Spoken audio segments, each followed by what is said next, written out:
This is Sg2 Perspectives, a conversation with Sg2 experts and industry thought leaders about the biggest trends in healthcare and what we expect that's going to mean for the future of healthcare delivery. What is private equity even good for? How are they helping healthcare? You hear that quite a bit in provider circles. I don't have an opinion of they're good or they're bad. Everybody in healthcare, there's going to be some bad actors or mistakes made. You can look to traditional providers as well as private equity-backed groups to find those examples. Welcome to Sg2 Perspectives. I'm your host, Trevor DaRin. Today, we're talking about the impact of private equity in healthcare, a topic that has been covered many places, but I love to get the fresh take. So I have my colleague, Casi Roethler, and one of our partners from Kaufman, Adnan Qureshi, who both spend a lot of time in this space, slightly different audiences, different angles, but I also know they've collaborated and worked together on a few things. I'm excited to get both of their inputs on a pretty fast changing and dynamic landscape. Casi, I'm going to go to you first. There's been plenty of research, not tons, but plenty around the impact PE's making across healthcare on cost, on quality, and you can find research to support whatever opinion you want to have about the impact PE's having. Is something like Steward Health a milestone we've reached? What impact is PE having?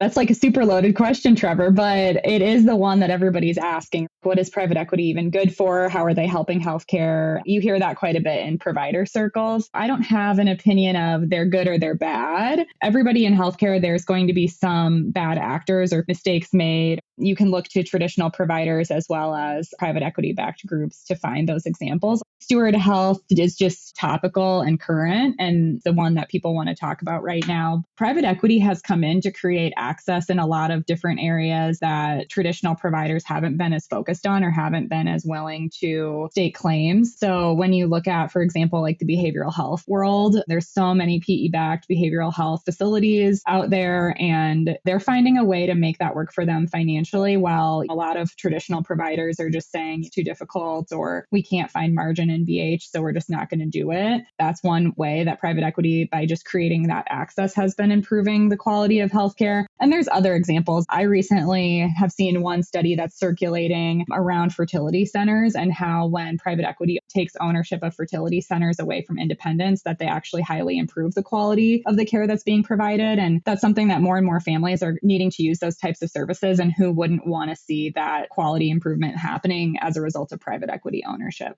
I think you can find examples of either. I don't know, Adnan, what do you think about that? I have a few perspectives. The first thing is we need to be objective and balanced in the assessment of private equity as an ownership class and of specific fund managers. Lumping an extremely large segment of a corporate ownership classification to me is a bit problematic in and of itself. You kind of discount the good actors a little bit when you do that, and those fund managers that have been ingrained in the advancement of healthcare in this country over a period of decades. What comes to mind specifically for me, you mentioned behavioral health. I think about the ambulatory surgery center world, where Welsh Carson had a huge hand to play in USPI's advancement, and TPG had a large hand to play in the growth of SCA Health, my former employer. There's good actors out there and bad actors. And I also think about why private equity specifically is the area of scrutiny for so many. If you look at public companies, they manage to incentives on a quarterly basis or a quarterly earnings call. So how is that fundamentally different than a private equity fund? And it points to what you say, Cassie. There's going to be good actors and bad actors, irrespective of how the cap table looks. We need to be objective in our assessment of that. With respect to the studies, you can find one that will support any opinion that you have. And I definitely get blown away by some of the article headlines that I see. And then when I start reading a little bit more, I find myself a lot more informed about what's really going on in some of these studies, or I see things that I want to ask questions about to the study coordinators. And a good example of that is there was a JAMA study last year that looked at what they had said is 200 transactions, but they actually used a sample size of 17 with no explanation, right? And so that kind of stays with me when I see some of those headlines that make me jump out of my chair, and then I sit back down and take a better read. We should all do that. There's obviously the political piece, Trevor, but there's a lot of moving parts here, and you have to be objective and evaluate each fund manager, each actor on their own merit and their own contribution to the advancement of the industry in general.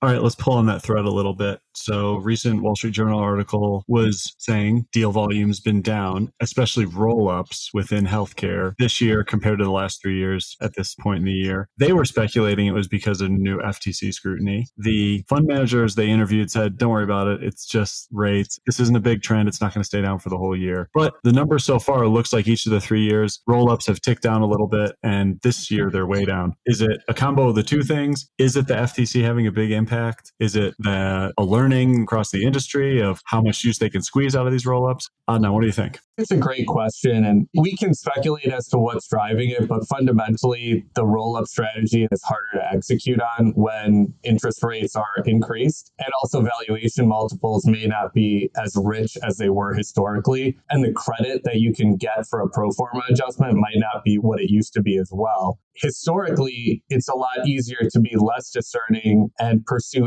add-ons when you know there's going to be multiple arbitrage at your exit point and capital is cheap. If you don't necessarily know that there's going to be multiple arbitrage or that arbitrage level is declining, you may find yourself in a more difficult position where you need to ensure organic growth is there. Opportunities for implementation of that acquisition are more important. Some of the organic pieces around growth subsequent to that, or synergies, true synergies, as opposed to financially engineered ones, just become a lot more important. And it doesn't help that there is increased FTC scrutiny because no one wants to be the next company that kind of comes in the crosshairs of the FTC.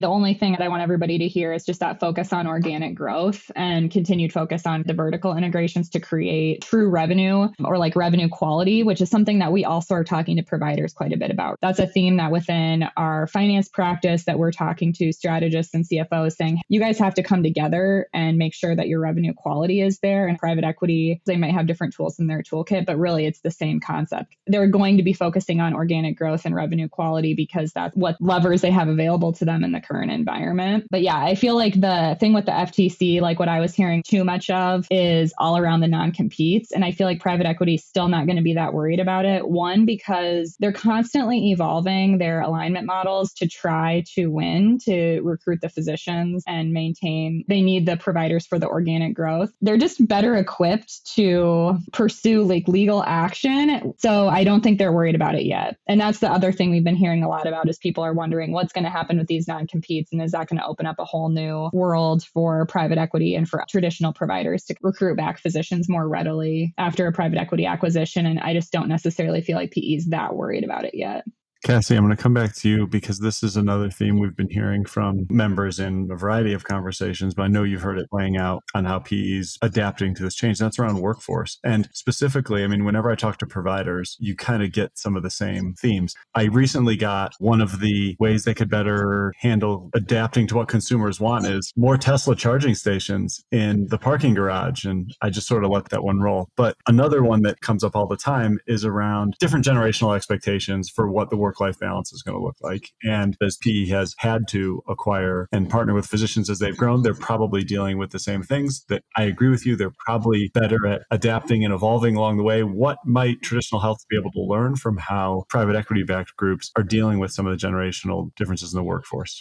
There's a couple of things that it sounded to me, and just through my exposure to some of these private equity-backed physician groups. One is just the struggle between the old mentality or like what the practice partners are going to get through the private equity acquisition. The partners are incentivized in a different way than the non-partner physicians. And then the non-partner physicians also are coming from a generation where the financial incentives are important. And maybe they have financial expectations based on what the previous generation got, but they also might have additional things that they're looking for in a role. Like they want to practice in a certain way, which traditionally private equity has been really focused on creating some kind of efficiencies or economies of scale through their roll-up activity. So how much autonomy do you give the physicians? Younger generation of physicians wants work-life balance in a different way, and maybe they're willing to give up some of the equity that they might have achieved for some of these trade-offs. What I'm also hearing though is private equity is evolving their mindset to try to find ways to continue to create growth through this next generation of physicians physicians. So it's not like they're just giving up and saying the partners are going to retire and then the younger physicians can't afford to buy into partnerships. So what are we doing? They're actually all talking about the different ways that they can create those pathways to partnership for the younger generations. And also the other thing that they're pushing pretty hard on, which traditional providers will say, yeah, we know, but is just the use of APPs. One thing that we talk about a good bit at SG2 and that I've heard phrased differently depending on who you're talking to, but the messaging is the same. We're in a workforce shortage, but also that's our workforce reality. Like we can't act like this is a short-term shortage. It's going to be like a continued thing for the next several years, decades potentially. So how do we adjust? And one way is to use mid-level providers or APPs or even non-licensed providers in some fields to try to get everybody practicing at the top of their license. And it seems like private equity is just a little bit further along and saying, look, like we're moving to this model and this is the care model that we're going to do. And this is the best thing because we have to create more access points, period. I do hear a lot of like hemming and hawing from health systems, depending on who you talk to, that aren't willing to make some of those tough calls with how to advance some APP-led care models that I think private equity is like, oh, this is just going to be the standard going forward.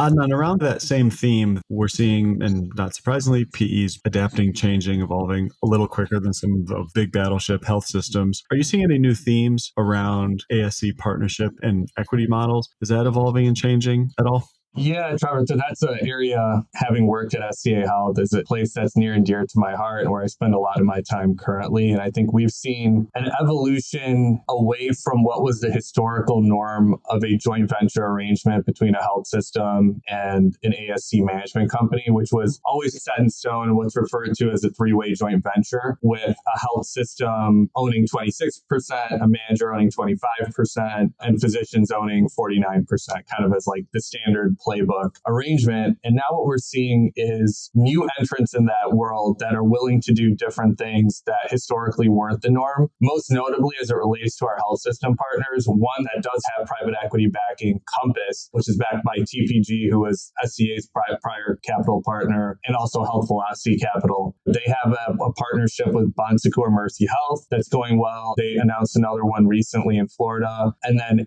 Atlas Healthcare Partners, which is owned by a handful of health systems, Banner, Corewell, and others. They are doing the same thing where they're allowing health systems to co-invest in addition to the joint venture. You're seeing other companies like Surgery Partners do a little bit more flexible arrangements as it relates to Intermountain and Ohio Health in terms of what the scope of their partnership is. So they don't necessarily need to buy into all the existing sites. Maybe they're focused on growth. They might be doing some unique things as it relates to the management fee and what the fee terms are and what the traditional MSA is versus what can be achieved going forward. We're seeing a lot of interest. There's several other strategies probably not worth getting into that are emerging, but we're seeing a lot, and it's really exciting to kind of see things take off here, especially as health systems look to expand their ambulatory asset base in general.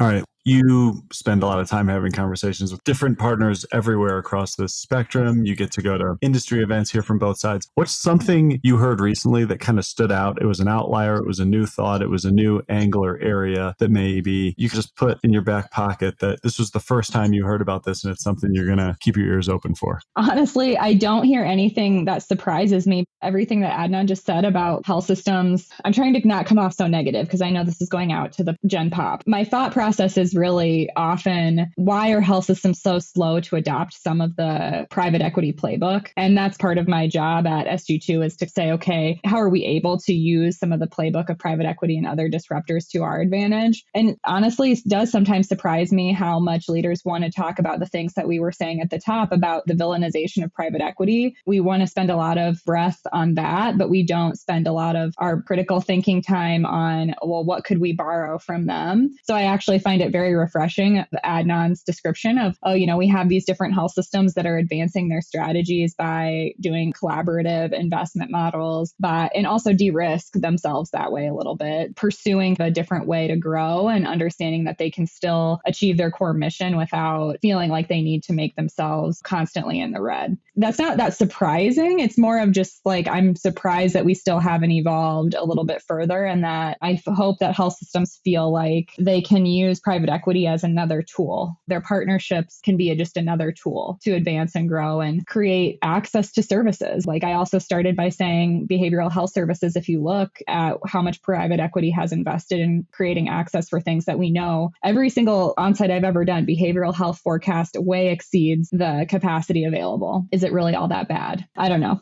Cass, you make a really good point in that. See, I would take a more optimistic view of it and say that we're in the early innings of more collaboration. And some of these aligned equity structures with joint venture partners were foreign 5 years ago or 10 years ago. And if you look at where things are going, certainly there's early adopters and people that have a more for-profit friendly mindset, or even an offload of full ownership of services. But I think in the conversations we have, health system operators are getting more comfortable with, one, divesting things that are non-core to reinvest in things that are important to them in care delivery, and finding a better use for that capital that may have been trapped historically, but still ensuring some of the clinical pieces of that puzzle. They're still ensuring that their patient population will be taken care of appropriately, but they're divesting and raising capital. I'm hoping to see a lot more. We're seeing a lot of interesting things in imaging and urgent care and ASCs, as I mentioned. So hopefully that just kind of continues on, and it will be interesting to see where it goes. But I'm optimistic. I wouldn't say that's anything new that I learned, but I think